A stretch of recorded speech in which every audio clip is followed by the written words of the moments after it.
एक बात मैं आपको बता दूं, वो किसी काम के नहीं तो भाजपा ही है जो किसी काम के नहीं है। इस देश के अंदर राम मंदिर को इतना बड़ा इन लोगों ने एक वो बना दिया अपना वोट बैंक का जरिया कि राम के नाम पर जिस तरीके से भारतीय जनता पार्टी भीख मांगने का काम कर रही है, वोटों की भीख मांगने का काम कर रही है। एक बात मुझे बताइए, सबसे पहले तो जितने भी तमाम हिंदू धर्म के बड़े बड़े स्कॉलर्स हैं, जितने भी तमाम पुजारी हैं, पंडित हैं, उन तमाम लोगों का एक ही चीज कहना है कि जब तक मंदिर का कार्य पूरा नहीं हो जाता, आप मंदिर की प्राण प्रतिष्ठा का सबसे बड़ा सवाल ये है, अभी मंदिर का जो शिखर है वो बनके तैयार भी नहीं हुआ है और नरेंद्र मोदी जी जो हैं वो मंदिर का उद्घाटन करने के लिए चल पड़े हैं। एक बात मुझे बताइए, अभी राम मंदिर का शिखर तैयार हुआ नहीं है और उसमें रामलला विराजमान कर दिए जाएंगे। जब रामलला उसमें विराजमान हो जाएंगे तो उसके बाद जब वो शिखर पर चढ़ेंगे काम करने के लिए मजदूर लोग, तो राम जी के सर पे पांव रखेंगे, भगवान के सर पर पांव रखेंगे, इससे भगवान का अपमान होगा। लेकिन जिस तरीके से भारतीय जनता पार्टी के अंधभक्तों ने इस देश के अंदर अपने जमीर को, अपने धर्म को और अपने दिमाग को सबको गिरवी रख दिया सिर्फ बीजेपी के कदमों में, आगे भगवान श्री राम को भी छोटा कर दिया। ये लोग अंधभक्ति में इतने पागल हो गए कि ये लोग अब तस्वीरों पर भी आपत्ति नहीं जताते। तो मोदी का विरोध करते करते राम मंदिर का विरोध पे उतर आए, राम का विरोध करने लगे आप लोग। भाई तेरा दिमाग संतुलन कुछ खराब है। आप तमाम पत्रकार यहाँ खड़े, मैंने राम का कोई विरोध किया है? मैंने राम का कोई विरोध किया? मैं आपसे पूछना चाहता हूँ, आपका कुछ मानसिक संतुलन खराब हो गया है क्या? ये भारतीय जनता पार्टी के वो अंधभक्त हैं, ये इन लोग, ये वो गुलामी मानसिकता के लोग हैं। जैसे वो अमीश देवगन बोल रहा था ना कि भैया अब कोई भी बीमार होगा तो वो अस्पताल नहीं मंदिर जाएगा। उस मेंटल को कोई बताए कि भैया अगर तुमने रामायण पढ़ी होती या रामायण के बारे में समझा होता तो जिस वक्त पे रामायण हुई थी उस वक्त पर भी वैद्य की जरूरत पड़ी थी, यानी डॉक्टर की जरूरत पड़ी थी। जिस वक्त पर लक्ष्मण जी मूर्छित को जीवित करने के लिए लंका से सुसैन वैद्य को लाया गया, जिस सुसैन वैद्य ने बताया कि जब संजीवनी बूटी लाई जाएगी जिससे लक्ष्मण जी जो हैं जो मूर्छित हो गए थे वो वापस से जीवित होंगे, तो इन्हें कौन समझाए कि उस वक्त में भी डॉक्टरों की जरूरत पड़ गई थी। तो आज तो फिर भी हम लोग एक अच्छे भारत में जी रहे हैं जहां पर हमें डॉक्टर्स के बिना कोई काम होता नहीं है। हर आदमी अगर बीमार होता है तो अस्पताल ही जाता है। लेकिन ये लोग ऐसे जो मानसिक तौर पर गुलाम हैं, इनको कोई बताए कि रामायण में भी डॉक्टर की जरूरत पड़ी थी तो आज भी डॉक्टरों की जरूरत है। मंदिर जा रहे हो ना 22 को? देखिए मेरी बात सुनिए, 22 तारीख को मैं मंदिर चला जाऊंगा। अगर आपके अंदर दम है और वाकई में आपके जो डैडी हैं नरेंद्र मोदी जी, आप उनके सच्चे भक्त हैं, तो मेरी टिकट करा दीजिए जरा फ्लाइट की।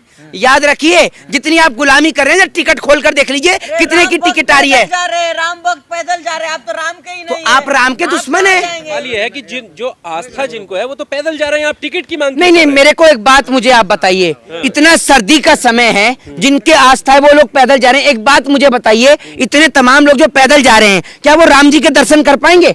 आप मुझे ये बताइए, राम जी के दर्शन तो पहले ही बुक हो गए, वीआईपीओ के अलग, वीवीआईपीओ के लिए अलग, मतलब राम को भी इन्होंने पैसे वालों के लिए बांट दिया। मैं आपसे पूछता हूं कि क्या गरीब आदमी राम के दर्शन कर पाएगा? मुझे ये बताइए, गरीब आदमी को तो मार के भगाया जाएगा वहां से। आप देखिएगा भीड़ में जब प्रधानमंत्री आएंगे तो लाखों लोगों को जो है वो भगाया जाएगा। किस तरीके? दूसरी बात ये कि जो हमारे चारों पीठ के जो शंकराचार्य हैं उन्होंने जिस तरीके से बयान दिया वो सबने देखा। पहली बात ये, सबसे बड़ा सवाल ये कि अकॉर्डिंग टू हिंदू धर्म के मुताबिक कोई भी यज्ञ बिना पत्नी के संपूर्ण नहीं हो सकता। इसका सबसे बड़ा उदाहरण है ब्रह्मा जी। वो ब्रह्मा जी जिन्होंने सृष्टि का निर्माण किया, आपको पता होगा कि जब उन्होंने माता सावित्री के बिना यज्ञ किया तो जब माता सावित्री ने उन्होंने श्राप दिया था वो पूरे देश को पता है, भाजपा के नेताओं को छोड़कर, क्योंकि भाजपा के नेताओं ने कभी धर्म के बारे में पढ़ा नहीं है। हिंदू धर्म में कोई भी यज्ञ का कार्य बिना पत्नी के संपूर्ण नहीं हो सकता। तो राम जी का जो इतना बड़ा यज्ञ होने वाला है, मंदिर की प्राण प्रतिष्ठा का जो कार्य होने वाला है, वो नरेंद्र मोदी जी किससे पूछकर बिना अपनी पत्नी के कर रहे हैं, जरा ये बताइए आप मुझे। शास्त्री ने कहा है कि जो ना जाए वो अभागा है, निमंत्रण मिलने के बाद। मेरी बात सुन लीजिए, जो कह रहे हैं ना कि जो ना जाए वो अभागा है, शंकराचार्य को भी नहीं होता है तो अरे मैं आपसे नहीं, मेरी बात सुन लीजिए, कोई अभागा नहीं है। सबको इस बात का पता है कि उनसे कोई पूछे धीरेन्द्र शास्त्री से कि क्या आपने वो नहीं पढ़े, शास्त्रों का ज्ञान नहीं है आपके पास में? शास्त्रों में साफ साफ लिखा है कि जब तक किसी मंदिर के कार्य संपूर्ण नहीं हो जाता उसकी प्राण प्रतिष्ठा का कार्य नहीं होता। सबसे पहले मंदिर का संपूर्ण होना जरूरी है। मंदिर का कार्य संपूर्ण हुआ नहीं है, आपने प्राण प्रतिष्ठा करनी शुरू कर दी। दूसरी बात ये, मेरी बात सुन लीजिए, राम को सोने की जरूरत है? वो राम जिन्होंने अपने जीते जी 14 वर्ष का वनवास काटा, आप कह रहे कि सोने के दरवाजे, मैं कहता हूं हीरे के भी दरवाजे लगा दो।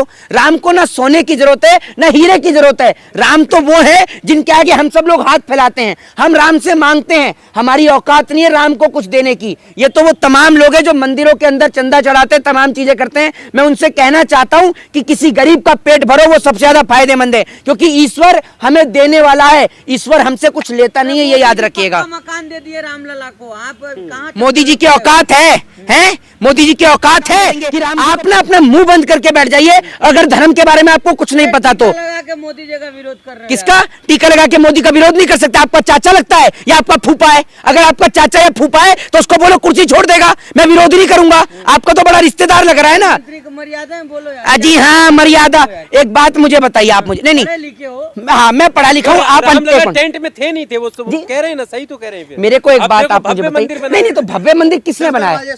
मैं आपसे पूछ रहा हूँ किसने बनाया भव्य मंदिर?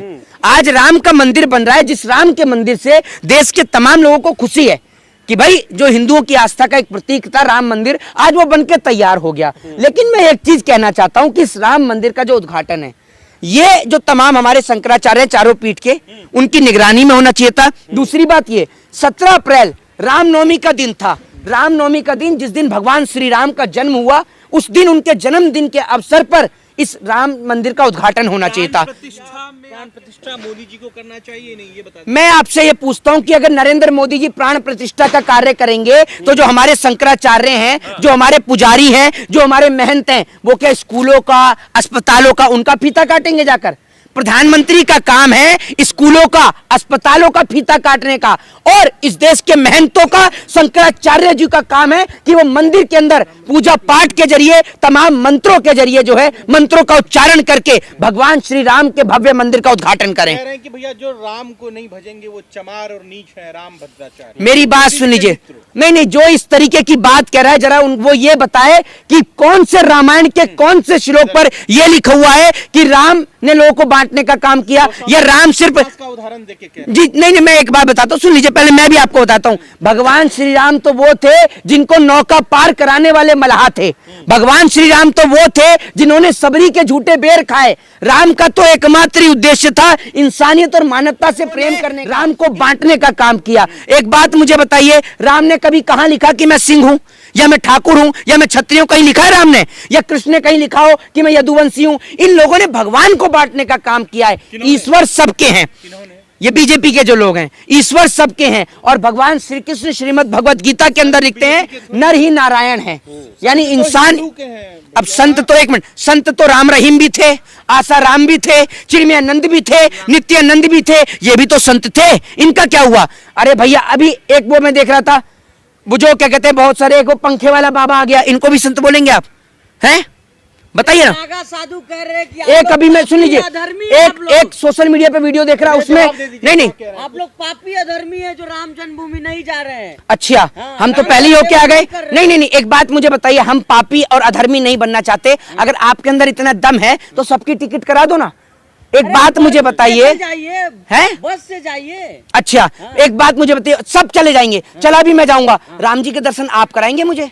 मोदी जी कराएंगे। मोदी जी, अरे ओ मोदी जी के चापलूस, मोदी जी का जूते चाटने वाले, जरा सुन लो कान को खोल के, मोदी जी कराएंगे। मोदी जी ऐसे व्यक्ति हैं जो वहां पर भी फोटोग्राफी के सेशन में बिजी रहेंगे, ये याद रखिएगा। वहां देखने थे कल भी लक्षद्वीप पे, कभी वहां तमाम जगह पे बैठ के टिकटॉक बना रहे हैं। दीक्षित, सचिन तेंदुलकर, भैया ये मैं आपको क्या बोल रहा हूँ, ये तमाम लोगों को बुलाया जाए। मैं आपसे कह रहा हूँ, नहीं, सलमान खान भी जा रहे हैं। एक बात मुझे बताइए, एक मिनट, मैं बता रहा हूँ, मैं तो राम जी के मंदिर से बहुत खुश हूँ। मैं एक बात आपसे पूछना चाहता हूँ, अरे इनके आने का मैं आपको बताता हूँ। ये जिन लोगों के आपने नाम लिए, सचिन तेंदुलकर, ठीक है, ये तमाम लोग जो आप नाम ले रहे हैं, माधुरी दीक्षित, जरा अरे चुप हो जाओ, सलमान के खान सुन जाओ 2 मिनट को। मैं आपसे एक बात कह रहा हूं कि जिन तमाम लोगों के आपने नाम लिए, इन्हों का राम मंदिर में क्या योगदान रहा, मुझे ये बताइए। सचिन तेंदुलकर ने क्या राम मंदिर के पक्ष में पारी खेलकर राम मंदिर को बनवाया है? जरा मुझे ये बताइए।